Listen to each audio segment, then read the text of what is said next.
Hello friend, welcome. કેમ છો બધા? ચાલો મસ્ત એકદમ. તો પછી કાઢી લો નોટ પેન, આ ડોળું જોવાનું બંધ કરી દો, ધ્યાન તમારું મોબાઈલમાં બોર્ડ સામે રાખો.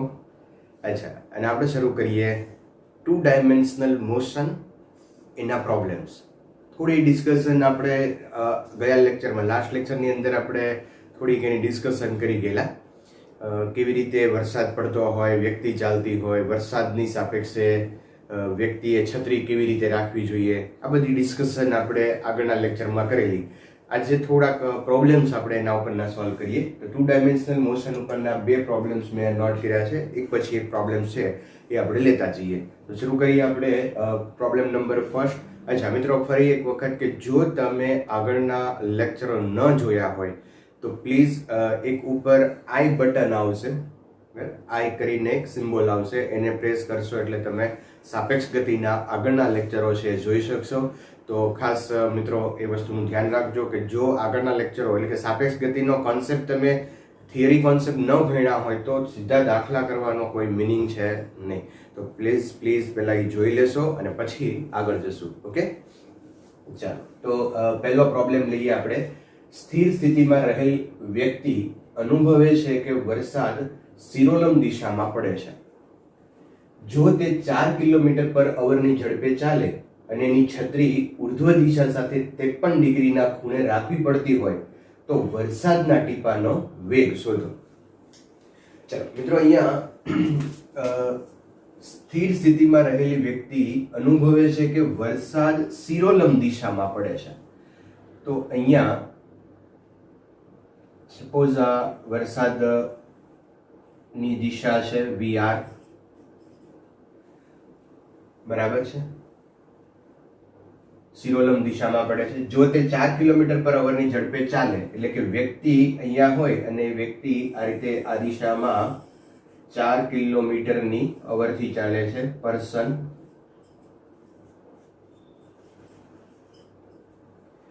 તો ઓબ્વિયસલી જે છત્રી છે એ કોઈ ખૂણે રાખવી પડે. તો આ સદિશ સરવાળો અહીંયા તમે જુઓ, સદિશના નિયમો છે. આ એક સદિશ છે VR સદિશ, એના ઉપર આ બીજો સદિશ છે VP સદિશ. તો આ ઉદ્ગમ બિંદુ લ્યો અને અંતિમ સદિશનું શીર્ષ, આ બંનેને જોડી દો, આ આપણને પરિણામી સદિશ મળે. એટલે કે પરિણામી વરસાદની દિશા છે એ વ્યક્તિની સાપેક્ષે મળે. ખરેખર વ્યક્તિને આ દિશામાં અનુભવાતો હશે વરસાદ, તો રેઇન નો, વરસાદનો વેગ આ પર્સન વ્યક્તિની સાપેક્ષે, અને એ જે છે વરસાદ વ્યક્તિની સાપેક્ષે પડે છે એ 53 ડિગ્રીના ખૂણે પડે છે. તો તમને એમ કીધું છે કે આ વરસાદનો વેગ શોધો. તો પ્રોબ્લેમ એકદમ સિમ્પલ છે મિત્રો. અહીંયા આ આપેલું છે, આ મેળવવું છે. તો અહીંયા tan વિધેય આપણે વાપરીએ તો tan 53 degree is equal two સામેની બાજુ VP અને પાછળની બાજુ VR. ઓકે, tan 53 ની વેલ્યુ તમને લોકોને ખ્યાલ છે, આપણે આગળના લેક્ચરમાં ભણી ગયા છીએ. tan 53 એટલે 4/3, VP 4 આપેલું છે અને VR આપણે ફાઇન્ડ કરવાનું છે. then VR is equal to 3 kilometre પર અવર. તો અહીંયા વરસાદનો વેગ છે એ 3 કિલોમીટર પર અવર થશે. tan 53 ડિગ્રીની વેલ્યુ 4/3 અથવા તો 1.33 થાય છે. એ આગળના લેક્ચરમાં આપણે ભણી ગયા છીએ. આવું એક આખું ટેબલ મેં તમને તૈયાર કરાવ્યું હતું 53 અને 37 માટેનું. ઓકે, અચ્છા, ચાલો. તો અહીંયા પ્રોબ્લેમ અહીંયા સોલ્વ કરીએ. નેક્સ્ટ પ્રોબ્લેમ જોઈએ આપણે. ઓકે, હવે લઈએ આપણે સેકન્ડ પ્રોબ્લેમ. વ્યક્તિ પૂર્વ દિશામાં 20 કિલોમીટર પર અવરના વેગથી કારમાં ગતિ કરે છે. તેને એક ટ્રેન ઉત્તર દિશામાં 20√3 કિલોમીટર પર અવરના વેગથી ગતિ કરતી દેખાય છે. તો ટ્રેનની ગતિની વાસ્તવિક દિશા અને મૂલ્ય શોધો. અને એનાલાઇઝ કરીએ આપણે. પહેલા તો આપણે દિશા નક્કી કરી લઈએ. અહીંયા ધારો કે મિત્રો પૂર્વ દિશા આમ છે, આ છે પૂર્વ, પશ્ચિમ, ઉત્તર, દક્ષિણ. ઓકે, ચાલો પહેલા તો મેં દિશા નક્કી કરી લીધી. હવે રકમ મુજબ હું એક ફિગર ડ્રો કરું. તો ફિગર શું છે જુઓ, સમજો કે વ્યક્તિ ક્યાં જાય છે પૂર્વ દિશામાં, આ ટપકું છે, આ ઈ ટપકું છે. કયું? ઈ ટપકું. કયું? આ ટપકું ઈ ટપકું છે. એટલે અહીંથી શરૂ કરે છે, બીજું કાંઈ નથી. પૂર્વ દિશા આમ આવશે, તો પૂર્વ દિશામાં વ્યક્તિ જાય છે, વ્યક્તિનો વેગ છે 20 ક્યાં ગયો? યસ 20. આને હું x દિશા કહી દઉં તો 20 i કેપ કિલોમીટર પર અવર. અચ્છા, હવે ટ્રેન ઉત્તર દિશામાં 20√3 કિલોમીટર પર અવરના ઝડપ વેગથી ગતિ કરતી દેખાય છે. જો દેખાય, કોને દેખાય છે? આ વ્યક્તિને. વ્યક્તિ પાછો ગતિમાં છે, ટ્રેનની ગતિમાં છે, તો ટ્રેનનો વેગ છે એ વ્યક્તિને કંઈક જુદો દેખાશે, એટલે આ સાપેક્ષ વેગ થઈ ગયો, કારણ કે બે ગતિમાં છે. હું સ્થિર હોય અને તમે ગતિમાં હોય તો તમારી સાપેક્ષે મારો વેગ છે, પણ તમે સ્થિર છો એટલે કોઈ પ્રોબ્લેમ નથી, જેટલો મારો વેગ છે એટલો જ મારો વેગ છે. પણ જો બંને ગતિમાં હોય તો સાપેક્ષ લેવો પડે છે. એટલે અહીંયા જે ટ્રેન ઉત્તર દિશામાં, આ ટ્રેન છે એ ઉત્તર દિશામાં આમ જતી હોય એવું લાગે છે. આ ટ્રેનનો વેગ છે એ વ્યક્તિની સાપેક્ષે છે, કારણ કે એને દેખાય છે. ખરેખર એવું નથી, ખરેખર ટ્રેન આમ જતી નથી, પણ એને દેખાય છે એટલે સાપેક્ષ થઈ ગયું. તો ટ્રેનની ગતિની વાસ્તવિક દિશા ગોતો. અચ્છા, વાસ્તવિક ટ્રેન કઈ દિશામાં ગતિ કરતી હશે? તો અહીંયા સદિશના નિયમો વાપરો એટલે બહુ સરળતાથી તમને ખબર પડી જાય કે ટ્રેન ક્યાં જાય છે. ઓકે, તો સદિશ બહુ મજાનું છે. અહીંયા જો આ એક સદિશ વીપી, બીજો એક સદિશ આ વીટીપી, તો આ બંને સદિશને તમે જોડો તો આ થઈ ગયો ટ્રેનનો વેગ. લ્યો, થઈ આનંદની અનુભૂતિ કે આ ટ્રેનનો વેગ આ દિશામાં છે. બહુ સદિશ કેવી મજાની વસ્તુ છે. જો સદિશ એક વાપરું, બીજો વાપરું, તો ત્રીજો આવી ગયો પરિણામી સદિશ. તો ખરેખર ટ્રેન આમ આડી જતી હતી, વ્યક્તિ આમ જતો હતો, એટલે એને ટ્રેન સીધી જતી હોય એવું દેખાડું. તો હવે આ ટ્રેનનો વેગ અને દિશા આપણે મેળવવાની છે. તો બહુ સિમ્પલ છે મિત્રો. હું અહીંયા લખું કે ટ્રેનનો વેગ વ્યક્તિની સાપેક્ષ. નોની રીત આવી ગઈ. બરાબર? ઓહો, તો બહુ ઈઝી થઈ ગયું. ટ્રેનનો વેગ વ્યક્તિની સાપેક્ષ શું થઈ જશે? vt minus vp. આપણે ટ્રેનનો વેગ ગોતવો છે. vt is equal two vtp plus vp plus vp. vtp આ છે. vtp આપ્યો છે 20√3. મિત્રો 20√3 જે કેપ લઈએ, કારણ કે એ ઉત્તરમાં જાય છે, ઉર્ધ્વ દિશાને હું જે કેપ કહું છું, plus vp 20 i cap is equal to vt. ચાલો આનું મૂલ્ય મેળવવાનું છે. મૂલ્ય મેળવતા મિત્રો બધાને તમને આવડશે. 20 બહાર નીકળી જશે, 3 + 1 એટલે 4, અને 4 નું વર્ગમૂળ 2. તો અહીંયા આનું વર્ગમૂળ, ચલો હું એક સ્ટેપ લખી દઉં છું. અહીંયા 20√3 whole square plus 20² is equal two આ 20 બહાર આવી જશે, અને 3 + 1 એટલે 4, 4 નું √2 થઈ જશે. 2 × 20 એટલે 40 કિલોમીટર. કેવા મીટર? કિલોમીટર પર અવર ઇઝ ઇક્વલ ટુ vt. તો આનો વેગ આવી ગયો 40 કિલોમીટર પર અવર. ઓકે, અચ્છા, હવે કઈ દિશામાં જાય છે? તો દિશા ગોતવા માટે શું ગોતવાનું? ખૂણો ગોતવાનો. દિશા ગોતવી હોય તો શું કરવાનું? ખૂણો ગોતી લેવાનો. ખૂણો ગોતી લ્યો એટલે દિશા મળી જાય. ઓહો, યસ, બહુ સિમ્પલ થઈ ગયું મિત્રો. tan θ is equal to j નો સગુ છેદમાં i નો સગુ. તો j નો સગુ છે tan√3, i નો સગુ છે √3. 20 ઉડી ગયા, √3 રહી ગયો. તો tan ની વેલ્યુ √3 ક્યારે થાય?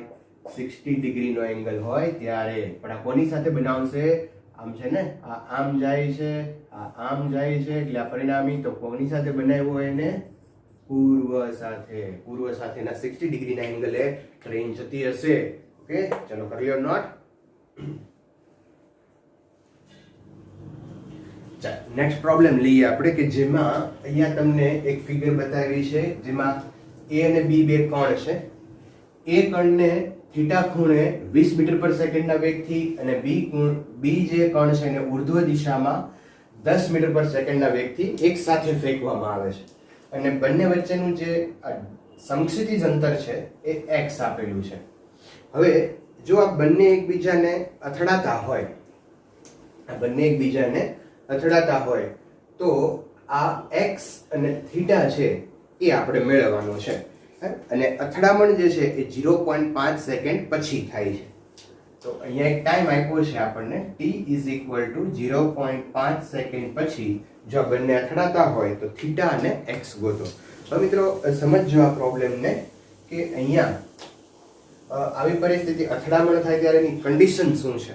જો સમજો કે હું ફરી ફિગર અહીંયા ડ્રો કરું. આ ઉર્ધ્વ દિશામાં જાય છે અને આ કણ છે એ સમક્ષિતિજ સાથે થીટા ખૂણે જાય છે.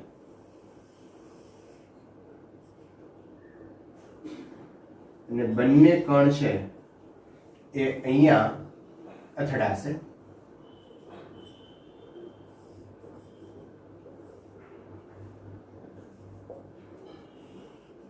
હવે મિત્રો આ જે સમય છે એ 0.5 સેકન્ડ આપ્યો છે એટલે આ અહીંથી અહીંયા પહોંચશે 0.5 સેકન્ડમાં, આ છે અહીંથી અહીંયા પહોંચશે 0.5 સેકન્ડમાં, બરાબર.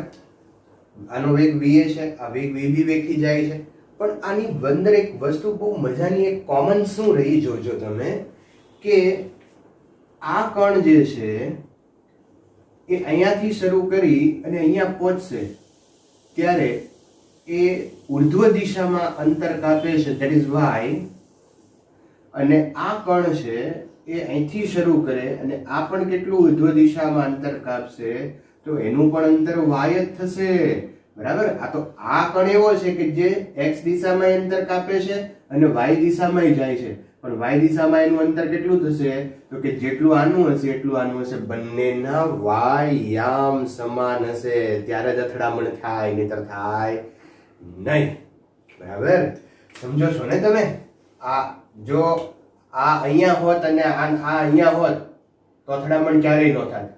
અથડામણ થવા માટે બે એક સાથે અહીંયા આવવા જોઈએ. આ તો આ જ લાઈન ઉપર જાય છે એટલે કોઈ પણ જગ્યાએ આ રેખા ઉર્ધ્વ રેખા ઉપર કોઈ પણ જગ્યાએ બે એક સાથે ભેગા થવા જોઈએ તો જ ભટકાવા હોય તો ભેગું તો થવું જ પડે. એમને એમ કે આગા રહીને આમ ભટકાવે થોડું. તમે ત્યાં છો હું અહીંયા છું, હું આમ કરું કઈ ભટકાઈ જાય, એમ ન ભટકાય. ભટકાવા માટે બે સાથે થવા જોઈએ. તો યાદ રાખજો એનો વાયયામ છે કેવો થઈ ગયો અહીંયા સમાન. તો આ એક કન્ડિશન આવી ગઈ. જો વાયયામ સમાન છે બેયના. અચ્છા, બેયના વાયયામ સમાન છે, હા. સમય આપ્યો છે, હા. વેગ આપ્યા છે, હા. તો આપણે એના ઉપરથી કંઈક ગોતવું હોય તો અચળ પ્રવેગી ગતિના સમીકરણો વાપરી અને એક બહુ મહત્વનું કામ છે એ આપણે અહીંયા કરી શકીએ. શું કામ થાય એ આપણે જોઈએ. તમે છે ને પ્રોબ્લેમને નાના નાના સેગમેન્ટ ભાગની અંદર વહેંચી નાખજો તો જ તમને આનંદની અનુભૂતિ થશે. શું અહીંયા મેં નાના એવા ભાગમાં વહેંચ્યું તો કે એક વસ્તુ મને એ ખબર પડી ગઈ કે બેયના વાય આમ સરખા છે. ચાલો તો હું વાય માટે અચળ પ્રવેગી ગતિના સમીકરણો વાપરું. ચલો પહેલા એ માટે આપણે વાપરીએ. કોણ એ માટે ચાલો આનો વેગ આ દિશામાં છે, સમતલમાં છે એટલે આપણે એના ઘટકો લેવા પડે. ચાલો તો va આ થીટા છે, સોરી, va cos થીટા અને આ યામ થશે એનો va sin થીટા. ચાલો તો ઉર્ધ્વ દિશા માટે va sin થીટા ઘટક જવાબદાર છે. હું સૂત્ર વાપરું s ut plus half at² વાળું. ઓકે, s ની જગ્યાએ આપણે આનો વાયયામ લખશું y u. પ્રારંભિક વેગ કેટલો લેશું? va sin theta. va એટલે 20 છે, 20 sin થીટા. હવે આ જાય છે આમ ઉપર અને ગુરુત્વ પ્રવેગ નીચે હોય એટલે a બરાબર લેશું -g. તો -half g t². તો g ની વેલ્યુ સાથે સાથે મૂકી દઈએ આપણે 10 અને t ની વેલ્યુ છે 0.5 નો વર્ગ. અને કહી દો ઇક્વેશન નંબર 1. ચાલો હવે ઇક્વેશન બીજું બનાવીએ VB માટે. કોના માટે બનાવશું તો કે કણ B માટે બનાવશું. કોના માટે? કણ B. આ કણ B છે ને, કણ B એના માટે ઇક્વેશન બીજું આ જ ફોર્મ્યુલા ઉપરથી s ની જગ્યાએ હું શું લખશું? u. પ્રારંભિક વેગ એનો કેટલો છે? તો આનો તો સીધો જ છે ub, ઉધ્વ દિશામાં જ જાય છે. that is 10 into t. આપણે t રહી ગયો ભાઈ, t રહી ગયો. ક્યાં ગયો? આ રહ્યો 0.5 અહીંયા મૂકી દઉં છું.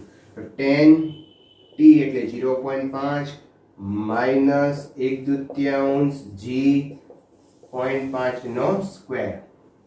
બરાબર, અહીંયા ત્રીજ આવશે. અને કીધું ઇક્વેશન નંબર 2. ચલો ઇક્વેશન 1 અને 2 ને આપણે કમ્પેર કરીએ. હા કરીએ. તો જો તો કમ્પેર કરશો એટલે હાફ આ રહ્યું આ પદ છે તો કેન્સલ થઈ જશે. તો આને નાને સરખાવી દો ને ખાલી. આ બે સરખા છે, આ સરખાવી દો. તો 10 into 0.5 is equal to 20 sin theta into 0.5. चलो 0.5 cancel, 0 cancel. Sin theta is equal to 1/2. That is theta is equal to 30 degree. तो आ भाई क्या जता हशे? 30 डिग्री जता है. आम 30 डिग्री जाए और आम जन बे बूम मदन भटकाई जाए. अच्छा, તો આ A અને B એકબીજાથી અંતર કેટલા અંતરે હશે એ પણ આપણે મેળવવાનું છે. તો એ તો મેળવી લઈએ, એમાં બહુ અઘરી વસ્તુ છે જ નહીં. જો હવે મિત્રો અહીંયા આ અંતર આપણે મેળવવું હોય, આ શું મેળવવું છે? અંતર. શું મેળવવું છે? અંતર. અંતર મેળવવું હોય તો આપણી પાસે વેગ અને સમય હોય તો અંતર બહુ સરળતાથી મેળવી શકીએ. સમજો છો ને તમે? તો આ દિશાનો વેગ આપણી પાસે છે u cos theta, અને અહીંયા અહીંથી આપણે ભટકાઈ જાય ત્યારે સમય કેટલો લેશે? 0.5 સેકન્ડ. તો મિત્રો અહીંયા x બરાબર અંતર ગુણ્યા અંતર બરાબર વેગ ગુણ્યા સમય.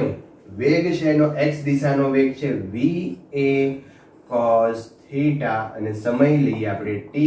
va 20 cos 30 લેશું ને આપણે, into t 0.5. 20 cos 30 ની વેલ્યુ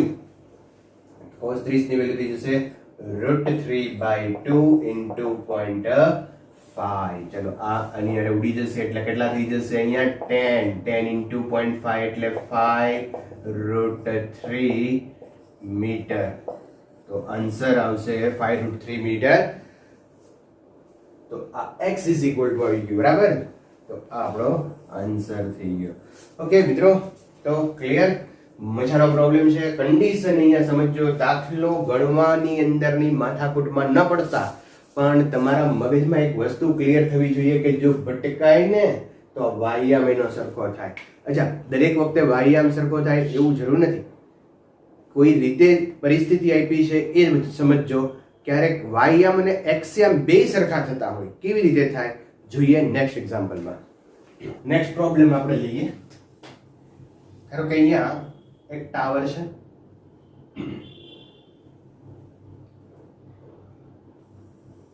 આ ટાવરની ઊંચાઈ 10 મીટર છે અને આ ઊંચાઈથી એક પદાર્થને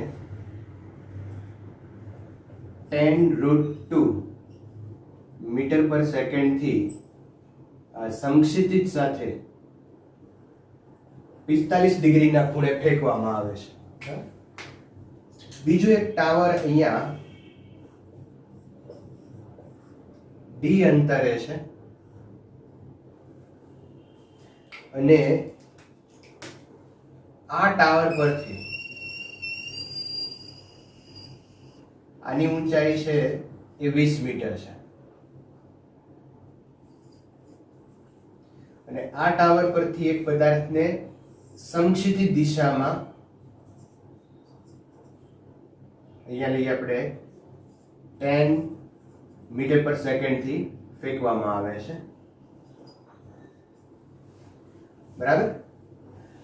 તો બંને ટાવર વચ્ચેનું, આ બંને પદાર્થો અથડાતા હોય તો આ બંને ટાવર વચ્ચેનું અંતર છે એ આપણે મેળવવાનું છે.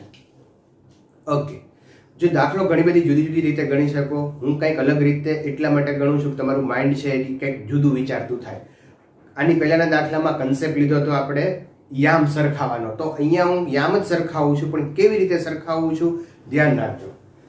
ચાલો, તો કન્ડિશન વિચારીએ આપણે કે આ કણ એ છે એ સમક્ષિતિ દિશા સાથે 45 ના ખૂણે છે, અને આ બે ઘટકો લઈએ આપણે VA cos 45 અને આ ઘટક એનો ઉર્ધ્વ દિશાનો ઘટક એનો થઈ જશે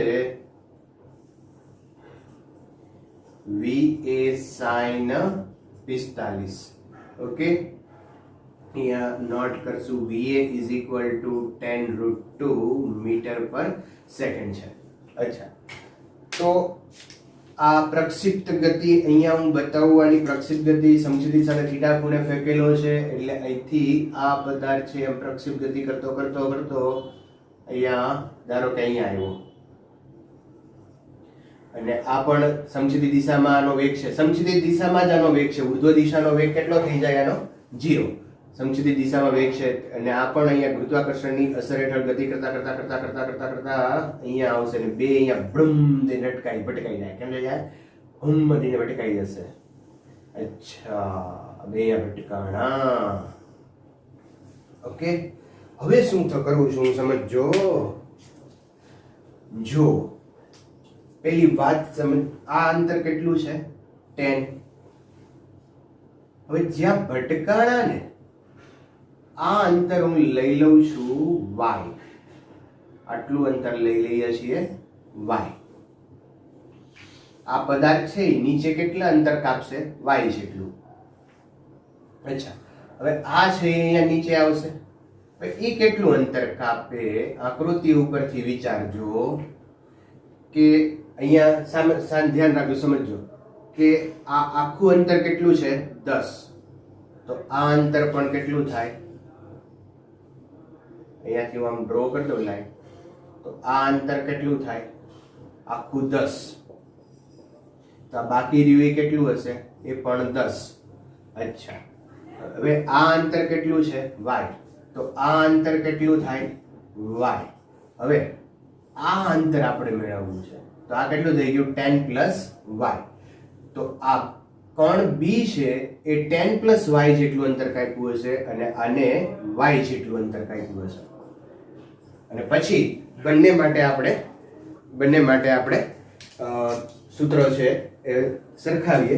જો ચલો એક પછી એક લેતા જઈએ. પહેલા આપણે કણ A માટે લઈએ. કણ A માટે S is equal to ut plus half at², આ ફોર્મ્યુલાનો યુઝ કરીએ આપણે, બરાબર. ચાલો અહીંયા આપણે વેલ્યુ મૂકતા જઈએ. તો આનો પ્રારંભિક વેગ જો સમજજો, એક વસ્તુ ધ્યાન રાખજો કે અહીંયા આને સમખૂણે ફેંકેલો છે, એટલે આનો ઉર્ધ્વ ઘટક આ સમક્ષિતિ દિશામાં જે અંતર કાપશે એ આ વેગને કારણે, જે આ શિરોલંબ દિશામાં અંતર કાપશે એ કોને કારણે કાપશે v sin 45 ને. va એટલે 10√2 અને sin 45 ની વેલ્યુ છે 1/√2. અહીંયા હું સીધું લખું તો 1/√2 ના √2 ઉડી જશે, એટલે અહીંયા u ની જગ્યાએ આપણે 10 લખશું, s ની જગ્યાએ આ અંતર લખશું y, u ની જગ્યાએ 10 * t + half a, એની બદલે આપણે લખશું આ નીચે આવે છે g t², ઇક્વેશન નંબર 1. હવે આ જ રીતે કણ B માટે s ની જગ્યાએ લખશું 10 + y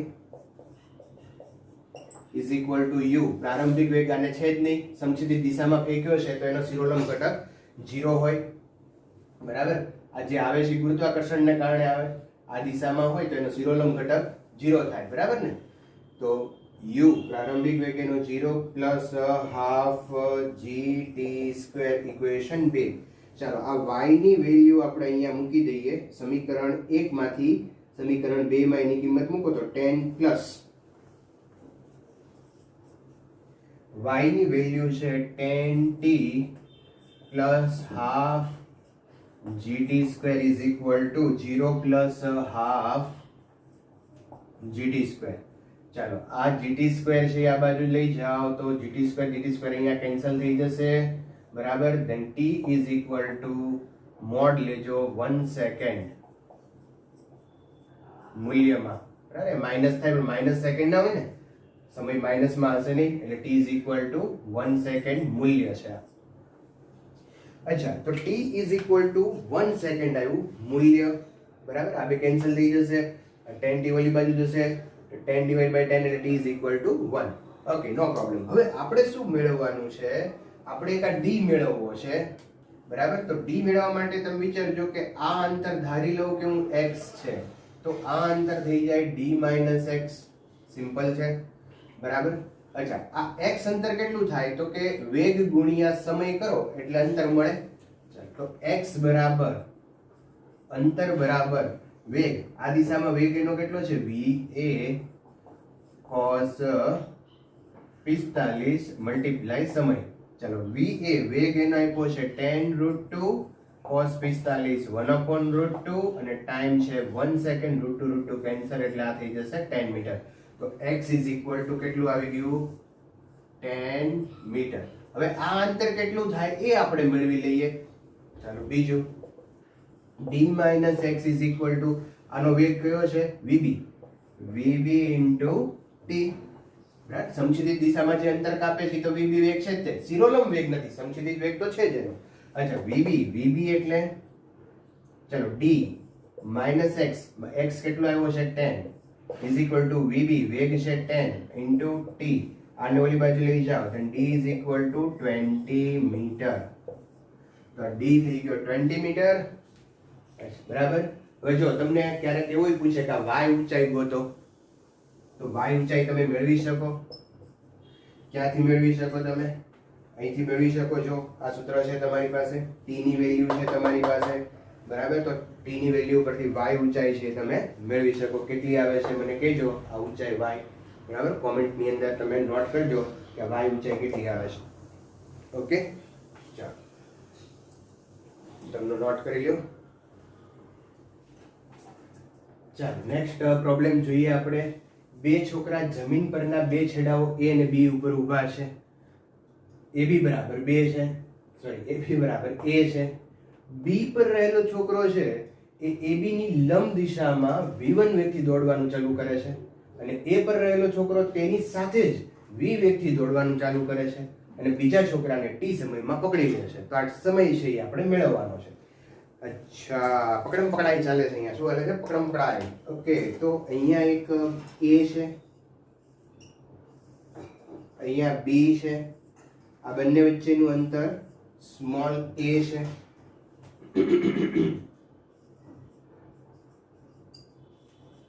અચ્છા, હવે b છે એ ab ને લંબ દિશામાં v1 વેગથી ચાલે છે અને અહીંયા પહોંચે. ધારો કે હજી આગળ જશે પણ આપણે અહીંયા પહોંચ્યો, કોઈ એક સમય અહીંયા પહોંચ્યો છે અને એ છે એ આ બી ને પકડવા માટે દોડે છે. તો સ્વાભાવિક છે કે એને બી ને પકડવો હોય તો એને આ દિશામાં જ દોડવું પડે. તો અહીંયા બે પકડાઈ ગયા, એ અહીંયા બી ને પકડી લીધો અને એ જે છે એ કેટલા વેગથી દોડે છે મિત્રો? v વેગથી દોડે છે. અચ્છા, હવે આ બી છે અહીંયા પહોંચશે ત્યારે ટાઈમ લેશે t, એ છે અહીંયા પહોંચશે ત્યારે ટાઈમ લેશે t. બેના બે એક સાથે દોડવાનું શરૂ કરે છે ને એક સાથે અહીંયા પકડાઈ જાય છે.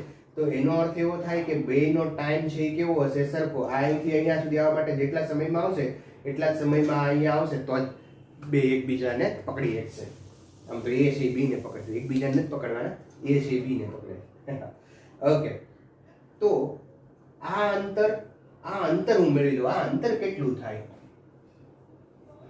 તો અંતર બરાબર વેગ ગુણ્યા સમય. આ અંતર કેટલું થાય? તો કે અંતર બરાબર વેગ ગુણ્યા સમય. સમય બેના સરખા હશે, વેગ જુદા જુદા છે. ઓકે, ચાલો તો હવે હું અહીંયા બહુ સિમ્પલ છે મિત્રો, આ સમય મેળવવા માટે હું પાયથાગોરસનો પ્રમેય વાપરી લઉં એટલે પ્રોબ્લેમ આપણો સોલ્વ થઈ જાય. તો AC square is equal two AB square વત્તા BC સ્ક્વેર.